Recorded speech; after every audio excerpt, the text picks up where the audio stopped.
అండపిండ బ్రహ్మాండం అనే మాట విన్నారా? అదొక అద్భుతం, అనన్య సాధ్యమైంది.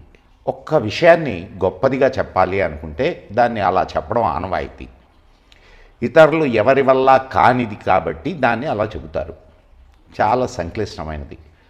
సంక్షిప్తంగా చెప్పాలి అంటే అండము అంటే గుడ్డు, అది కోడి వల్లే సాధ్యం.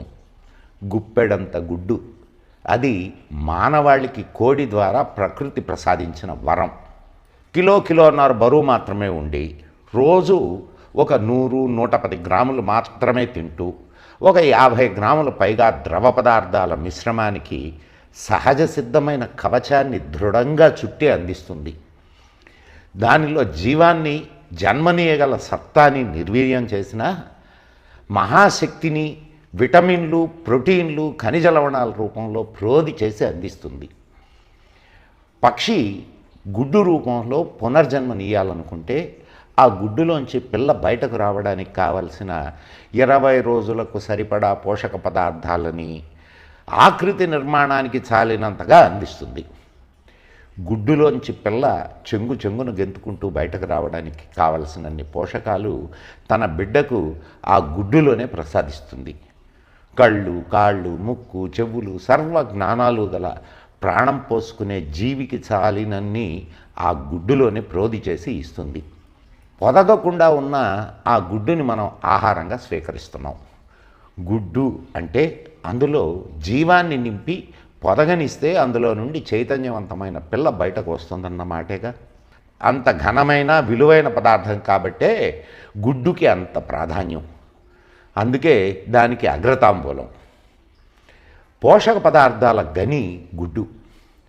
పైన గట్టి కవచం, లోన సన్నని పొర, ఆ లోన తెలుపు రంగులో తెల్లని సొన, అందులో గుండ్రంగా పసుపు పచ్చని రంగులో పచ్చ సొన.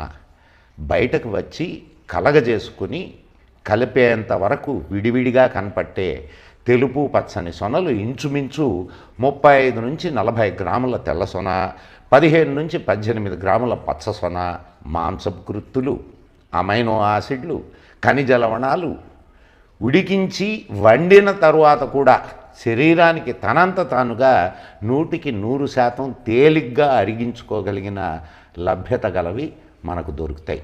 గుడ్డులో ఉండే బి కాంప్లెక్స్ విటమిన్లు వ్యాధి నిరోధక శక్తి పెంచడానికి ఏ విటమిన్, ఈ విటమిన్ కంటి చూపు, వంటి ఛాయ, చర్మ సౌందర్యానికి, శిరోజాల అభివృద్ధికి, డి విటమిన్ మరియు కాల్షియం ఎముకలు, గోళ్ల పటిష్టానికి, కోలిన్ మేధస్సు పెంపుదలకి, ఫోలిక్ యాసిడ్లు రక్తపుష్టికి, ఇలా అసంఖ్యాకంగా ఉండే సూక్ష్మ పోషకాలు గుడ్డులో చాలా ఉన్నాయి.